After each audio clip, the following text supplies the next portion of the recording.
right, everyone should have their whiteboard, focus, study guide on their desk. Let's go. So I do want to.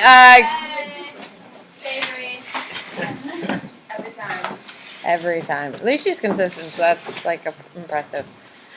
I do want to just quickly remind you that on Monday you do have a vocab quiz on 11 through 20. You do not have index cards due until Tuesday. You have extra index cards more than usual, so I'm giving you more time. They're worth 20 points. That is really, really, really, really going to hurt if you don't turn them in.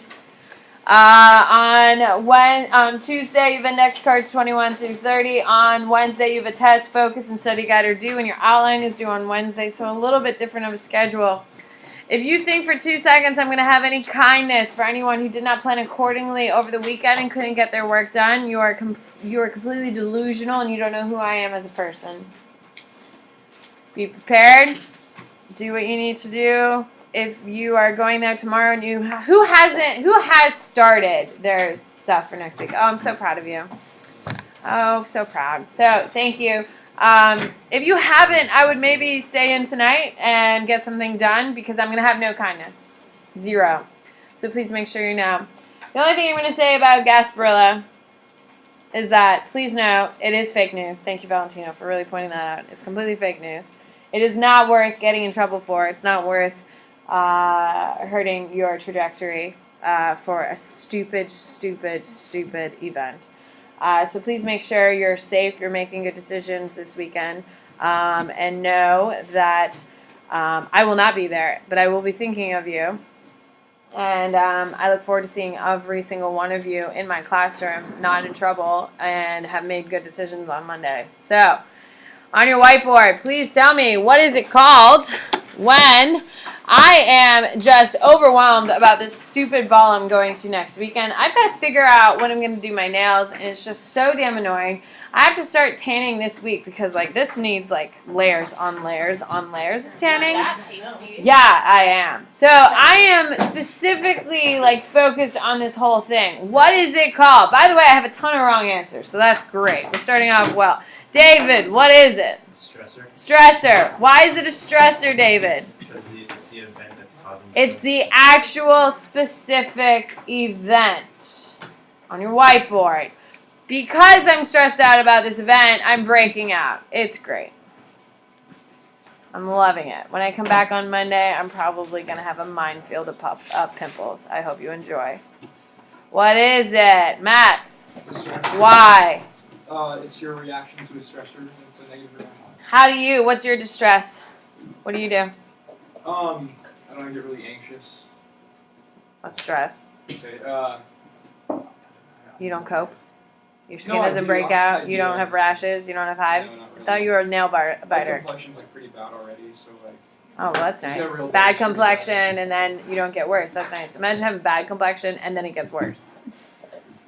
Complexion isn't terrible. You have no idea what goes into maintaining this. This is not good, but there's a lot of work behind it, okay? I'm also twice your age. And this is still what I'm working with. The illusion that my doctors and my parents would tell me when my face is just blown up. It gets better as you get older. Was a lie. I'm better than I was, but it ain't good. On your whiteboard, please tell me, what is it called when I am just excited about this ball? I know, because I'm so excited. My makeup, my hair is going to be flawless. And all this stress is going to make me look even more beautiful. I don't believe that at all. What is it, Ella? Eustress. Eustress. On your whiteboard, please tell me. What is a term used to describe physical, emotional, cognitive, behavioral responses to events that are appraised as threatening or challenging? What is it, Morgan? Stress.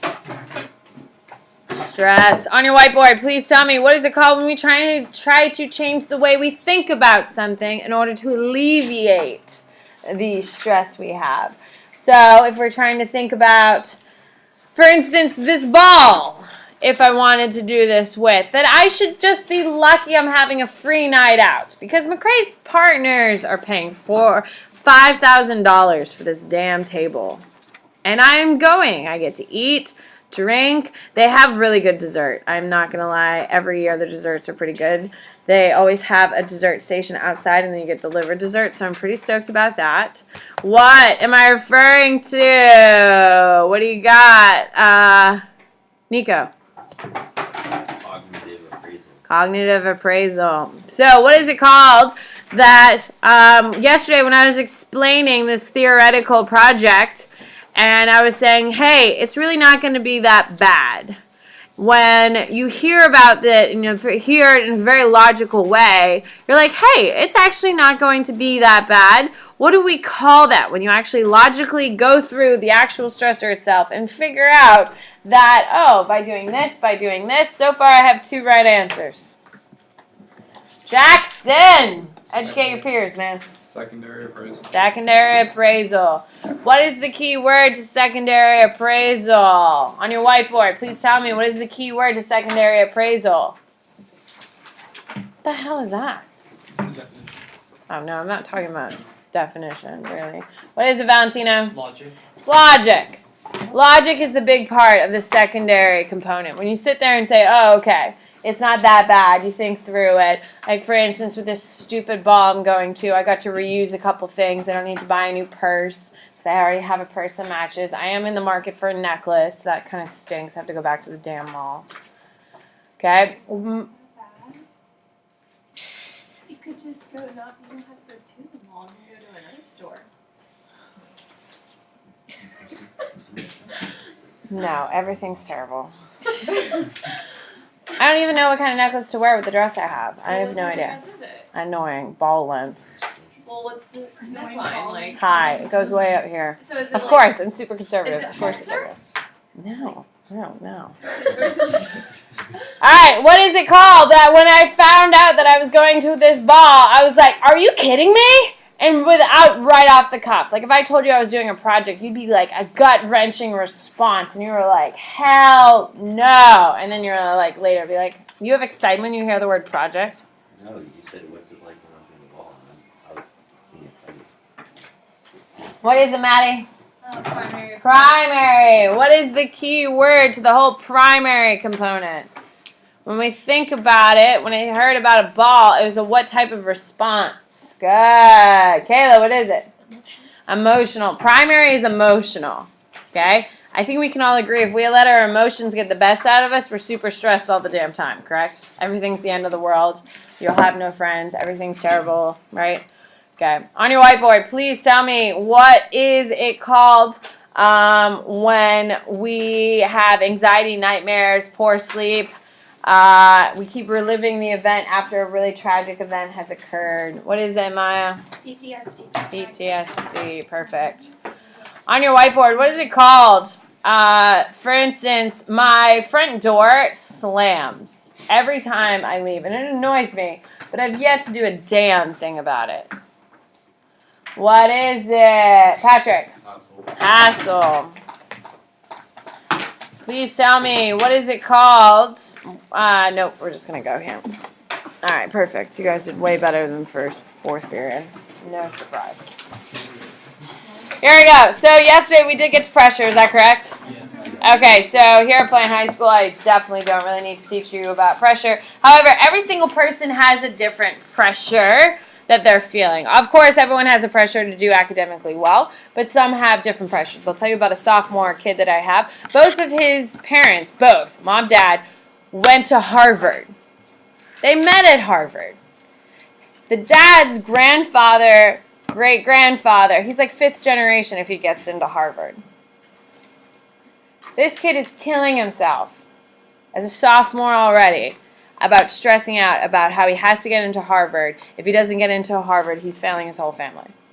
That he didn't do super well in his graded essay, and he was like, oh my God, I'm not getting into Harvard now. Which is really unfair to me, because I'm starting to be honest. Like, I don't want you to come from Harvard. Like, you didn't do it right. Okay, that's pressure. So, on your whiteboard, I want you to write something that you specifically feel pressure for. Don't say, get into college. My family is all going into FSU. I have to go to FSU. For instance, I had a drumline kid. He's like, I feel pressure of being the next drumline guy because the guy who does it now is awesome. Give me something specific. Don't be vague. Okay? Turn to a neighbor and tell them what specific pressure you have. JR, you have no pressure. You have no pressure in your life. Everything is right. No specific college you have in mind? UNF. So guess what? Getting into UNF. So it's like, JR, I need you to try. All right, talk to a neighbor. Go. yeah, it's like the pressure to be more religious. What do you got, Ella? What's your pressure? Probably going to UF? There you go. There you go. That's pressure. Absolutely. 3, 2, 1. Now, I am not trying to get too much into your life, but I think we can all agree that one of the most annoying parts of your life is the fact that you don't control every aspect of it, correct?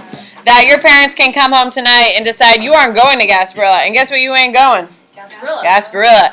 And you may not have done a damn thing wrong, but if they are pissed, there's nothing you can do. Correct? That's uncontrollability.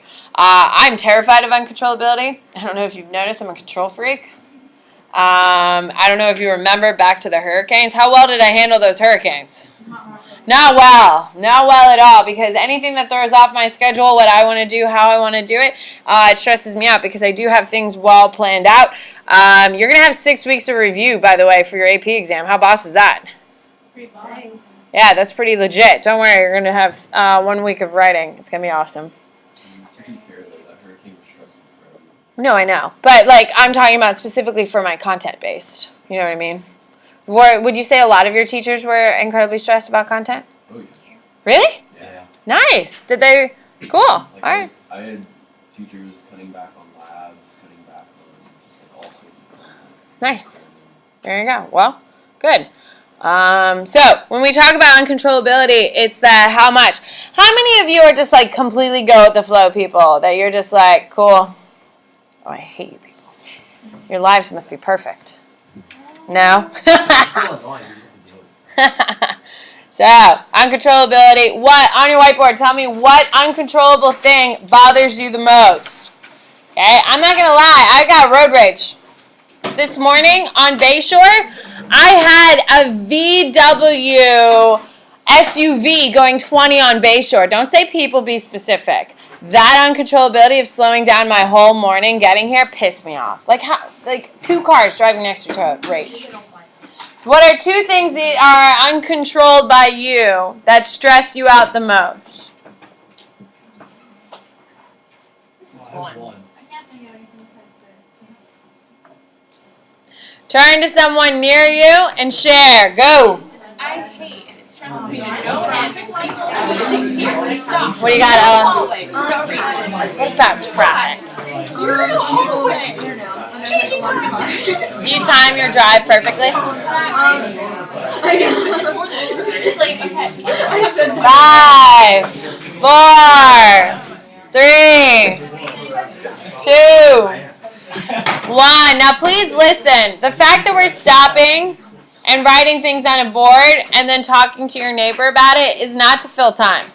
I'm not going to finish content this week. I know it. I'm going to try, but I'm not going to finish content. This isn't wasting my time. There are so many words, there are so many definitions this week, that if you don't stop, process, and actually apply it to your life, you're completely screwed. There's no way you're going to remember them all. Can we agree? Yeah. So, when I ask you to write something on your board, write something on your board. When I ask you to tie it to your life, tie it to your life. Because if you don't, you're completely screwed for this test. And there's no shot in hell you're going to remember for your AP exam. Hopefully by now you have faith that I know what I'm doing when I'm teaching, correct? Do what I ask. It's going to help, I promise. All right, here we go. So the next thing is frustration. When we talk about frustration, it's experience produced by the blocking of a desired goal for fulfillment of a perceived need. Everyone has a ticking point that you're okay with something and then you get completely rage because you're just so frustrated. Happens to me, I think more than often. I'm pretty sure my amygdala is bigger than most people, but I'm not really sure. But if I had to guess, that would be it. When we talk about frustration, I really get frustrated when people don't do their job. I get frustrated with my peers when they don't do their job. I get frustrated with my students when they don't do their job. I have understanding and I have compassion, but I get incredibly frustrated when you can't do the basics of what you're supposed to do. That annoys me. That's my frustration. Okay? On your whiteboard, what frustrates you the most? Is it interactions with your peers because they're unmotivated? That was another example I used for fourth period today. Is it the fact that you feel that no matter how hard you try, you can't get through to someone? Is it people who are just mean? Like, what frustrates you? Turn to a neighbor and share your frustration. Explain.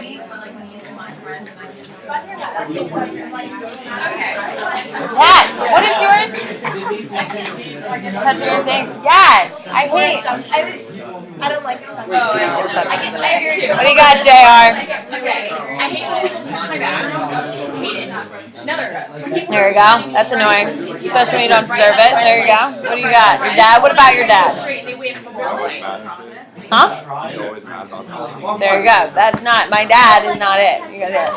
You have to make the connection, because if you're not doing it, you're not. 3, 2, 1. So, when you have stress is created by conflict. Every single person in this room has had someone mad at them because they deserved it. You messed up, you're embarrassed, and now there's a problem, correct? Every single person in this room has had that feeling, and it's a terrible feeling when you messed up. You did something you shouldn't have done. You did it, and now you have to deal with the consequence. True, not true? And isn't it the worst? Is it approach or punch conflict? No, not yet. We haven't gotten there yet. Just listen. So, every single one of us have gone through conflict, okay? I would assume most of you have gone through, like, relationships and all that stuff, dating and all that stuff. When you break up, that's terrible, isn't it? Not even the emotional side, just the social awkwardness of it all. And everyone picks teams. Can we agree? Think about your friends and when they've broken up, which team did you pick? That creates conflict. All of those types of things we all experience. Obviously, the worst ones for you guys right now are social conflicts, correct? Yes? Okay? When you get older, it's going to be financial conflicts. Those are going to be the most stressful. For you, up until about the age of 25, it's social conflicts. Because right now, socializing, interacting, finding someone to love you is a huge priority. By 25, it's about setting up. Oh, crap, I'm too old. I need to be able to buy a house. Oh, my God, look at my credit score. Holy crap. I got to save some money. I got to have a future here. Oh, my God, I'm going to want to retire at some point. So it changes from around age 25 from social to more. And typically, by the age of 25, you do find the person you're probably going to spend your life with, or you're kind of around that time. The average person does. So, when we talk about stress, of course we talked about frustration already, but when we talk about frustration, when you have frustration, it's going to present itself in 3 different ways. The first way is aggression. This is how I express my frustration. I am face-to-face conflict, friend. If I don't like what you're doing, I will call you out. Now, if it happens once, I'll be kind. Twice, I'll pull you aside. 3 times, oh hell no. Gauntlet thrown down, I'll be more than happy to call you out. Because I'm over it. Because clearly me being polite, me pulling you aside didn't work. Here we go. Happened today. Happened yesterday. Same chick. Conflict. Aggression. Okay? I'm not trying to harm anyone. But I need them to know, personally here at Plan, I'm not trying to harm them, and I'm not trying to destroy them. That would be funny. How would I, I guess I could destroy your entire self-esteem. You can destroy your brain. No, I'm not sabotage your grades. Well, we could just assign such hard work. Just hard work. No, there's a damn pattern here. It works. If you do it, it works. Why would I mess that up? Alright, so displaced aggression, not really my style. I'm more of a one-on-one person, so this is not for me. You are going to be one of the 3 of these. That's going to be your go-to frustration release. Mine's aggression, I rage, I yell, I get annoyed. Some people are displaced aggression. So, every single person in this room has experience when your parents come home. I had 2 gentlemen over here, so they get annoyed that their dad is always pissed. And why do you get annoyed that your dad is always pissed? Work. Well, no. Why do you get annoyed that he's annoyed? What does he do to you? He tells me to do like. He yells at you, gets mad at you, and stuff like that. That's called displaced aggression. If he's mad at his boss and he comes home and yells at you, it's displaced aggression. Why is it your parents yelling at you instead of their boss? They can't yell at you. Because they can't yell at their boss. Like, for instance, I had a young lady who I called out today. She sits in your seat, JR, which is why I'm pointing. I called her out today for not doing her job, not doing her work, and I'm over it. And I would know she would love to have just cursed me out. Just teared me a new one. And I get it, because I've had to deal with it when I haven't done my job either. But guess what? She didn't. Why? She's a teacher. Well, yeah. Well, yes, I'm a teacher, but she doesn't want a referral. It's not like, oh, she's a teacher. She doesn't want to deal with the referral. She doesn't want to get suspended. She doesn't want ATOS and all that stuff. Correct? However, when she walked out of here, she stomped all the way out. And she was cranky and she was fussy. So guess who she's going to be mean to when she walks out the door? Her friends. That's displaced anger. At the very beginning of class, I had displaced aggression towards you, right? So it was a note of fourth, and here you are coming in at fifth. I was a little cranky and a little salty. Shook off. Takes a little bit, but it does. Okay? That's displaced aggression. Or you're an escape person. You people who are escape people? That you do something to. I just don't get you people. I just don't get it. You people like to sleep. No. Hell. You people like to. Okay, so my husband's obsessed with my 600-pound life. He loves it. He loves it. He loves it. And if you've ever watched the show, of course, it comes from a very dark place. Most 90% of these people have been like sexually abused in their past, which is that they're using food, obviously, to cope, which is why they're over 600 pounds today. So it is kind of from a dark place that these people come from. But that's escape or withdrawal. Some people escape to food. And my 600-pound life is that. Some people escape into fantasies, drug abuse, apathy. They just don't care. Some people cope by just going to sleep. Like, I'm stressed, so I'm just going to go to sleep. I don't understand that at all. I don't know how that solves any damn problems, but that's fine. Other things people do. Some girl, these people, she's like, I go work out. That's a way to reduce stress. That is so damn annoying. I read books for work. That is so annoying. No one likes healthy people. Okay? Oh my god, I would weigh 4 pounds if my coping mechanism was, I'll just go work out. No, I'd rather eat a piece of cake. Or 2. Alright, on your whiteboard, write down which one you are and give me a scenario. Brief one, I don't need every single word right now, but pick one. Everyone here is heavier on one. You're heavier on one, and give me a brief explanation of what it is and why. What we do? Yeah, like, for instance, last week I was pissed at Bennett, so I went home and ate a box of Cheez-Its. Because I know Bennett loves Cheez-Its. I do. They're my favorite snack. Like salty snack, it's Cheez-Its. Like the toasted ones if you want to get real personal. Turn to someone you haven't spoken to yet. And explain. Here we go. Valentino's behind you, Kayla. Put a little effort in.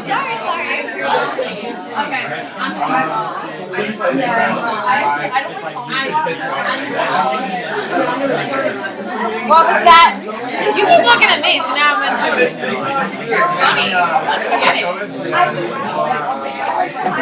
Cake on you?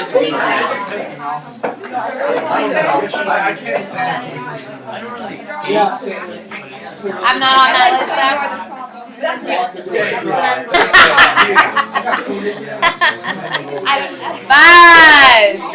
4, 3, 2, 1. Raise your hand if you're in aggression. Makes sense, Avery. That makes sense. Alright, JR, what is your aggression? No, I'm glad. Hello.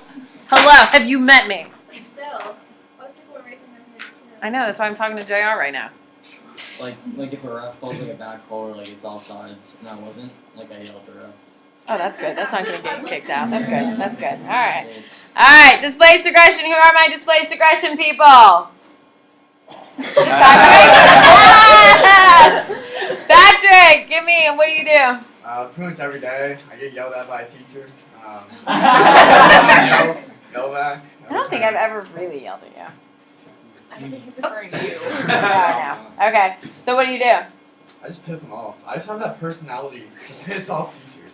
Yes, I know, but you can't yell Well, at the like- teacher. That's what this Oh, plays I just anger. go home and like Rage. get mad at my parents or something. I don't know. Who is escape withdrawal? All right, Christina, what do you do to escape? Well, I just like read a book or just hang in my room. I like don't want to see anyone, so I just stay in my room. Yeah, that's all I do. Sometimes I sleep. What do you do, Elijah? I'll just like play video games and wear noise canceling headphones. Or I'll just like work out really hard. Fine. All right, so conflict. When we talk about conflict, we've already talked about it, and now we got suicide. That's an easy transition. Okay, so I do want to talk about. Does anyone know what time of the year is the deadliest time of year for suicide? Avery. Holidays. Holidays, absolutely. Starting in November, going through January 1st is not February 14th. Stupid holiday. Hey. Yes, Avery. We're not joking about it. We're having a conversation about it. And if it's too heavy, then it's just awful. So, suicide, of course, is a real life thing. Of course, you had a very helpful seminar here at Plant High School. You all were saying the highest regard for it. With that being said, suicide is a real thing. Life is hard. Everyone has ups and downs, ladies and gentlemen. Some people are really dealing with much more than others. Some people have hard things. No one's saying your life isn't hard. But please know that not everyone is happy all the time. Not everyone copes with things as well. Suicide is not an option, but some people do take it.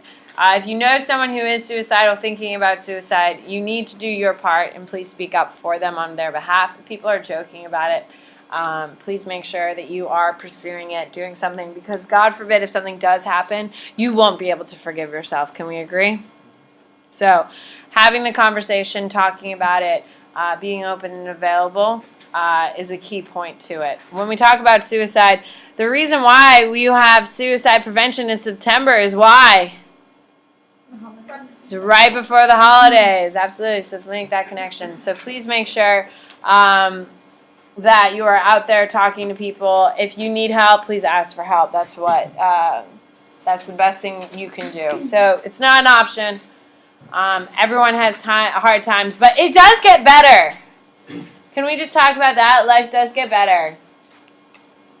Because high school is just the worst. That's good for you. That's good. I'm glad for you. That was not my experience. You may be surprised, but not my thing. All right, approach. Is a conflict occurring when the person must choose between two desirable goals? So, if someone asked me, Miss Bennett, do you want a slice of apple pie or a slice of pecan pie? I would have a very difficult time. I love pecan pie. I love apple pie, I think, a little bit more. If we're going straight classic apple pie versus pecan pie, I think I'm going to take the pecan pie just for the novelty of it, you know what I mean? But if it is caramel apple pie or Dutch apple pie, it's going to swing the vote. And if there's a la mode, which means there's ice cream on top, then I'm definitely going pie. Apple pie, maybe not pecan pie. However, if the pecan pie has a ganache to it, out of this world, overexcited, can't wait, very challenging. So just pointing it out.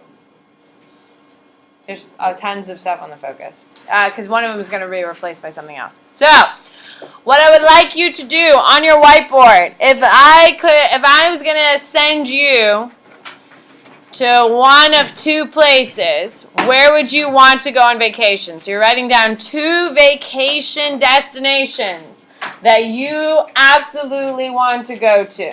What are 2 places in the world that you want to see? I want to go to Zurich, Sweden. I saw a documentary about it when I was like in 8th grade, and I'm like obsessed with it, and I don't really know why. Because it's cold and it's really not my thing, but I'm excited about it. I want to see it. If I also had, I really am dying to go to China, if we're being totally honest, because all I do is talk about it for AP World, and I'm dying to see it. So, Beijing and Zurich are going to be my 2 places. If I had to choose between the 2, I don't know which one I'd pick because I'd be so excited about both.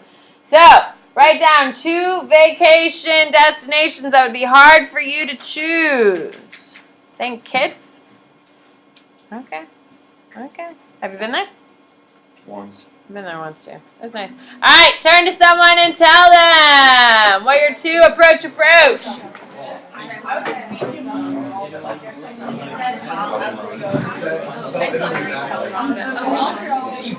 did you write?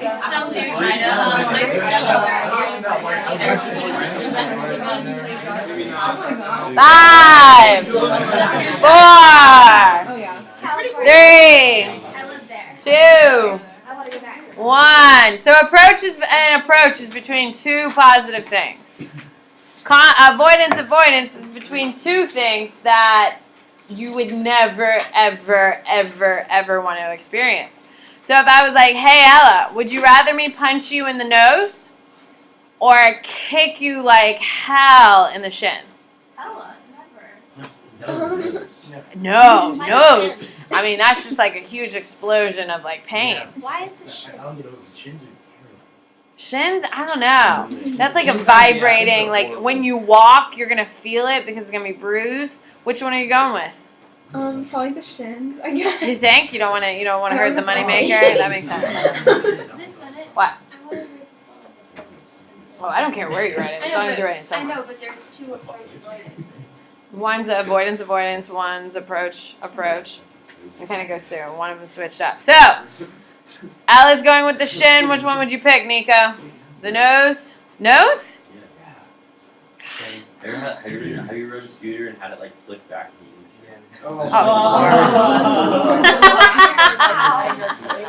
Wait, throw another one in the mix. Drop a heavy weight on your foot. No, I take the drop heavy. I would take the dropped heavy I would weight. never. That's awful. Think about it. You've never been in this. Oh yeah, putting a toothpick under your toenail. And No. What is wrong with you? That is so perverse. Alright, on your whiteboard, what are 2 things you would absolutely never do? First of all, I am never jumping out of an airplane. Are you kidding me? It is perfectly safe airplane. Why am I jumping out? Second of all, I'm never going hiking. Not my thing. Oh, it's so fun. No, thank you. I will happily I will spell off. stay here. So, write down 2 things that no matter what, you would never, ever do. Never do.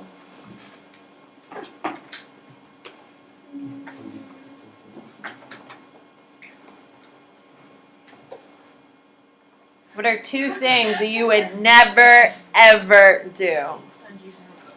Drive in New York. Yeah, it's pretty terrible. I will have to do with That bottom one doesn't look school appropriate, so I'm gonna say take that off. Alright, turn to someone you haven't spoken to yet. I'd rather skydive. What did you say? People do. Maddie! I will never do that. That's never gonna happen. I love my cat. My cat's like 5, 4.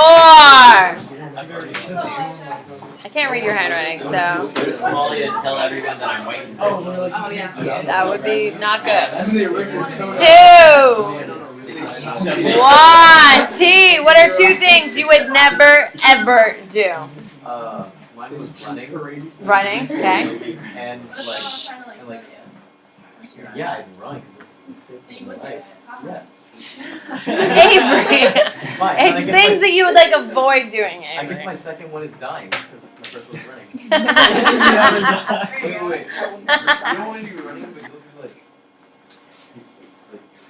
yeah, I kiteboard That's away. so different. Alright, here we go.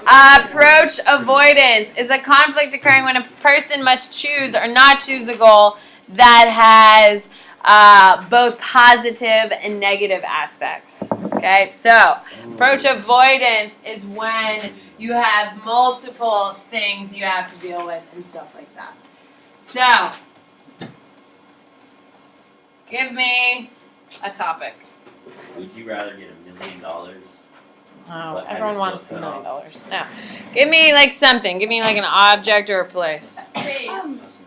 What? Space. Give me something we can all kind of like have a realistic thing. Space. What? For For the the boundary. That's true. That's true. The focus, there's 2 approaches. You're gonna see that there's like a whole list of them. Mars. Oh. You know what I mean? So that's what one of them should be. So we talk approach avoidance. Let's pick Mars. Red. New York City. Let's go to New York. Okay. Space, so like. Because like, what are you gonna say? Like, I can't afford to go to space, so it's automatically off the table. Yeah. So there are pros. Apparently this. There are pros and cons to New York City. Oh, is that what you guys were doing in US? Give me one positive thing about New York City. Elijah. People have funny accents.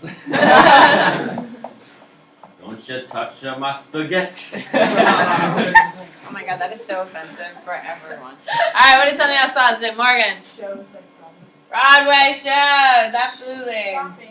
Shopping, the best Diversity. shopping in the mall, in the world. What do you got? Diversity. Diversity. Diversity, yeah, everyone's there. It's diversity, absolutely. It's a huge.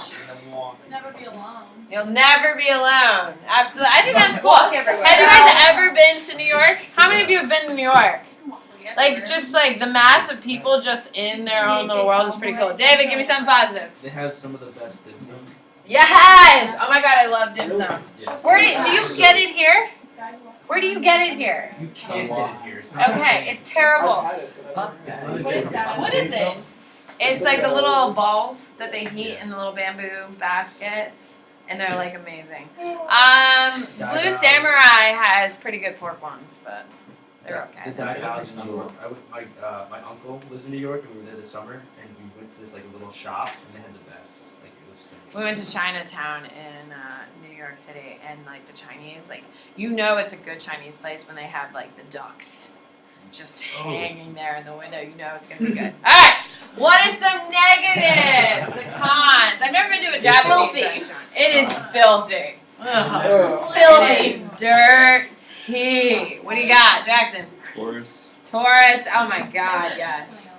Tourists are so annoying. Overrated. What do you got? Really strict laws. Yes, the laws are super intense. Absolutely. It's a lot different from Florida. What do you got, T? It's always noisy. It is very loud, which I kind of like. What do you got?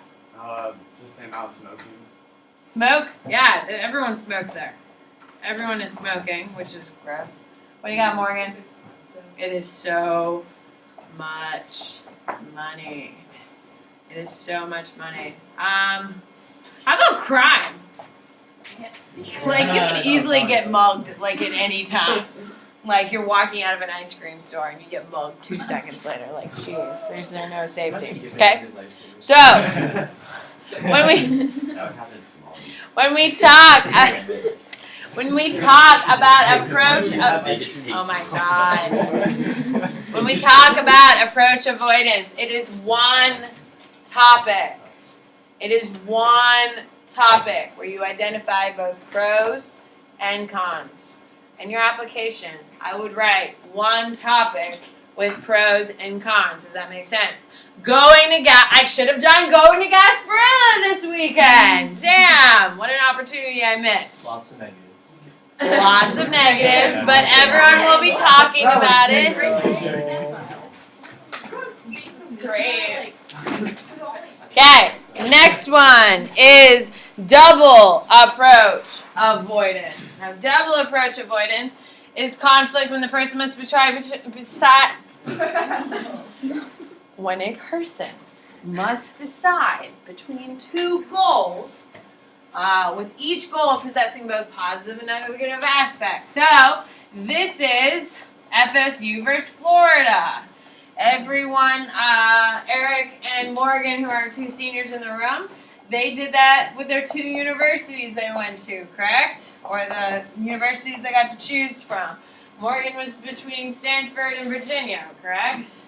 We got FIT and we've got UT over here. They sat there and they did the pros of Florida or pros of FIT and then cons of each, and then they made the decision essentially looking at it that way, correct? Yes. Okay, I kind of have to say, like, I know you're like a big Patriots fan, Yes. but the game, only because, oh, come on. Okay, only because the Eagles have never won, and if Tom Brady wins for the Patriots, it's his sixth, and he would be the winningest quarterback. Yeah. Hey, already? But the Eagles have never won. So, Cool. I'm a Pats fan. I know, but I'm saying, like, Are you trying to do approach avoidance for me? yeah, that would be, like, I guess it'd be one. That would be one. Patriots winning or not. That would be. There you go. So that was your example. Is that where we're coming from? Yeah. Okay, because I'm like, what the hell, man? I didn't do anything to deserve you crapping on my Patriots. No, I know. No, I got it. Have a good day.